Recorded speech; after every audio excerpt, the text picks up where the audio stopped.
Jeff Caron. Jeff Caron.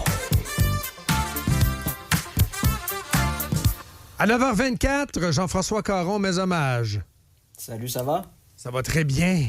Ça va très bien. Oh, j'ai vu un cycliste avec un drapeau. Oh, c'est un drapeau d'Israël. Oh, on l'annule. La culture de l'annulation, mon cher ami. Si on faisait ça pour les Olympiques, on annulerait tous les pays africains. Parce que dans certains pays africains, on exploite les mineurs, sont des enfants, d'autres, c'est les femmes, d'autres, c'est les gays. Il faudrait enlever un anneau aux Olympiques, parce que les Olympiques, un anneau, c'est un continent. Donc, c'est un délire, cette affaire-là. Qu'est-ce que tu penses de ce délire-là, toi qui es féru de cyclisme? Ben oui, écoute, la politique s'invite dans le sport, le cyclisme en ce moment, puis on a vu des événements récents autour d'Espagne contre l'équipe Israel Premier Tech. Donc, ça a commencé d'abord au contre-la-montre par équipe. Ça, c'est les gars roulent à 55-60 km/h, la tête dans le guidon. Il y a des manifestants pro-palestiniens qui ont bloqué la route, ce qui aurait pu entraîner une chute massive puis des blessures importantes pour les coureurs. Lors d'une étape dans le Pays Basque, des manifestants ont à nouveau bloqué la route puis ont défoncé les barrières de sécurité à l'arrivée, ce qui a forcé l'organisation à neutraliser l'étape. Lors de la 10e puis de la 15e étape, il y a des manifestants pro-palestiniens qui ont fait chuter lourdement 2 coureurs qui ont été blessés. Moi, je vais vous dire de quoi, là, tomber en vélo à 40-50 km/h, là, soit tu te casses une clavicule ou tu te fais une bonne brûlure d'asphalte qui risque de s'infecter. Là. C'est pas le fun pantoute.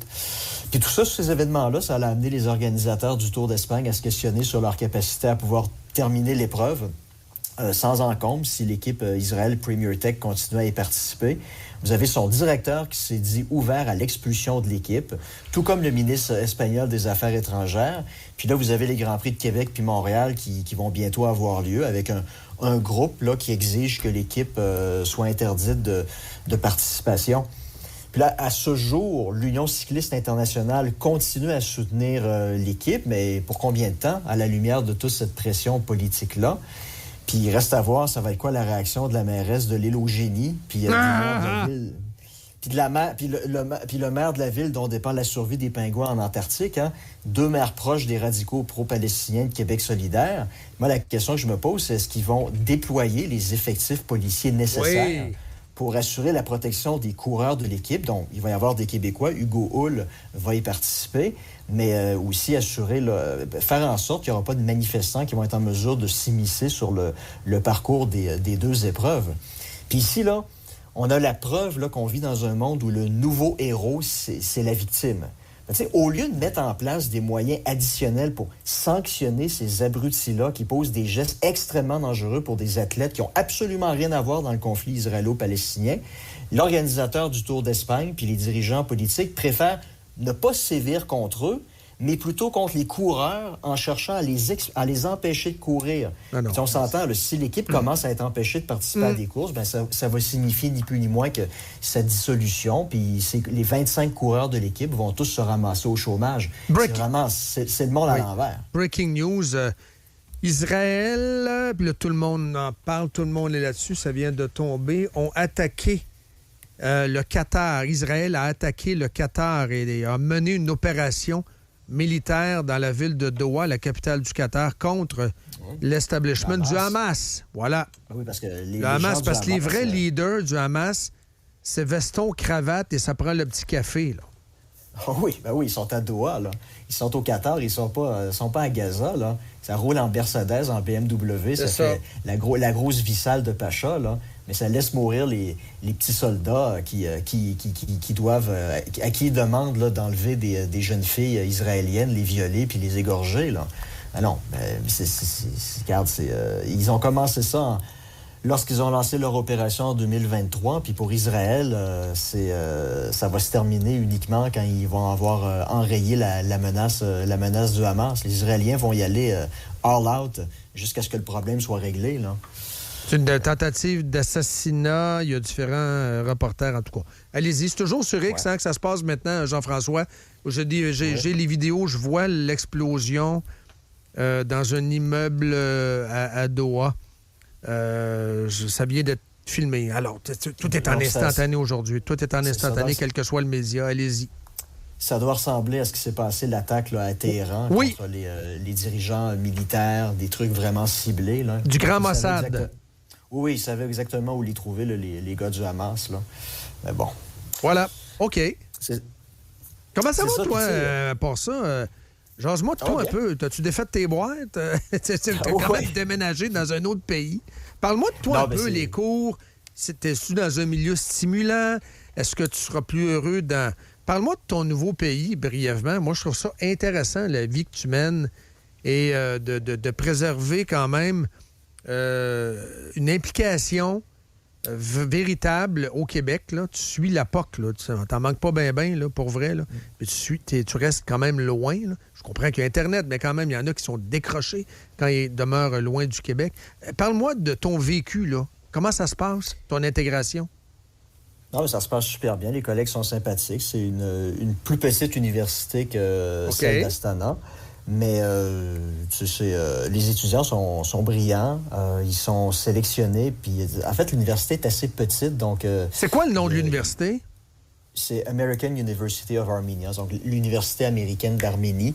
Ça a été créé à la fin des années, au début des années 90, parce qu'à la fin des années 80, en Arménie, il y a eu un gros tremblement de terre.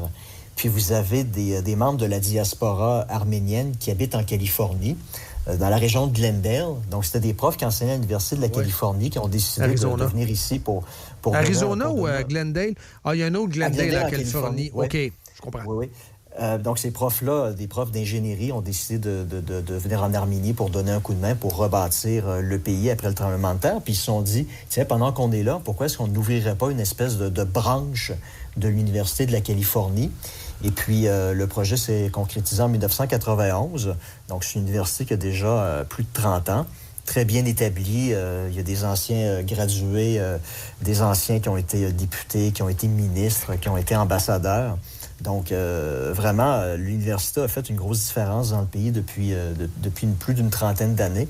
Fait que je nage dans un environnement comme ça, mais tu vois, à Astana, nous, il y a beaucoup plus d'étrangers dans le département. Dans notre département de 15 ou 16 profs, il y a seulement 4 profs kazakhs, alors qu'ici, on est 3 non-arméniens. Tous les autres collègues, c'est des Arméniens, fait que ça change un petit peu la dynamique.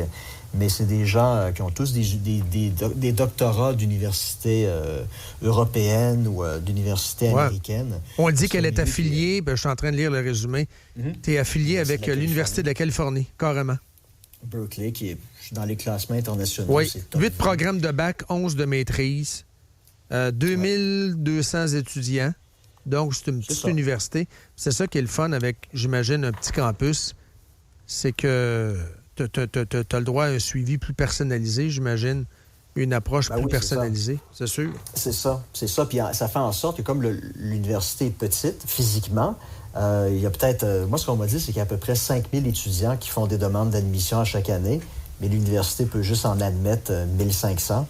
Donc, ça fait en sorte que les étudiants qui sont sélectionnés, c'est les étudiants qui, sur papier, sont les plus brillants, qui ont les meilleures notes au secondaire.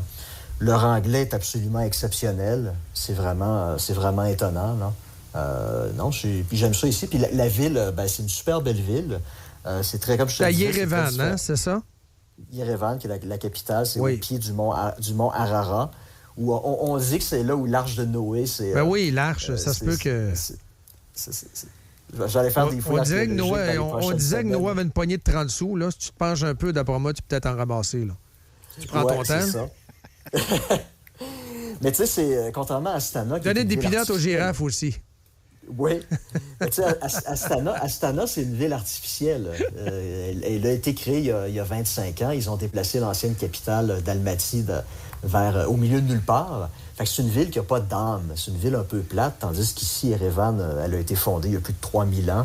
Fait que, c'est une ville qui est remplie d'histoires très, très, très anciennes, qui a aussi une histoire soviétique, une architecture post-soviétique. Fait que c'est vraiment fascinant. Félicitations. Pour un gars comme moi qui adore l'histoire, qui tripe sur l'histoire de la Deuxième Guerre mondiale. Moi, je suis vraiment dans mon élément ici. Là. Donc, on dit que la mission de l'université, c'est l'excellence, c'est YARC, la libre pensée. YARC, doit être mêlé, la libre pensée. Quoi, vous êtes libre? C'est pas comme à l'UQAM. Non? C'est pas comme à l'UQAM. Non. Il n'y a personne qui se fait canceller ici non plus. Non, ouais. Non. C'est très bon. Je te laisse le mot de la fin, mon cher prof. Le mot de la fin, là, un mot d'esprit ou peut-être une lancée là, scientifique, quoi? Ouais, écoute, j'ai pas pensé, mais ce qui m'a marqué dans les derniers jours au Québec, c'est les dépenses absolument ahurissantes. Puis, il y a une polyvalente d'1 demi-milliard. Ça, c'est la nouvelle. Excuse-moi, là, mais c'est dans n'importe quel autre pays normal dans le monde, là, les gens qui ont autorisé ces dépenses-là, là, ils seraient en prison, là. Il y aura un procès contre eux. Peloton d'exécution. Ben, disons qu'on va y aller avec un procès, là. C'est correct. On va y aller plus mollo. Mais tu sais, ça clique. Le scandale, ça clique, là, au final, ça a coûté combien, cette patente-là? 1 milliard et des poussières? Je sais pas, mais en tout cas, la commission se prolonge, puis trêve de galanterie, ça va coûter une beurrée. La commission va coûter combien? J'en suis quasiment rendu à se poser la question. Mais moi, j'avais lu que ça avait coûté plus d'1 milliard de dollars, le scandale Saclic. Oh oui. Juste en comparaison, le Burj Khalifa à Dubaï, qui est la plus haute tour du monde. Oui.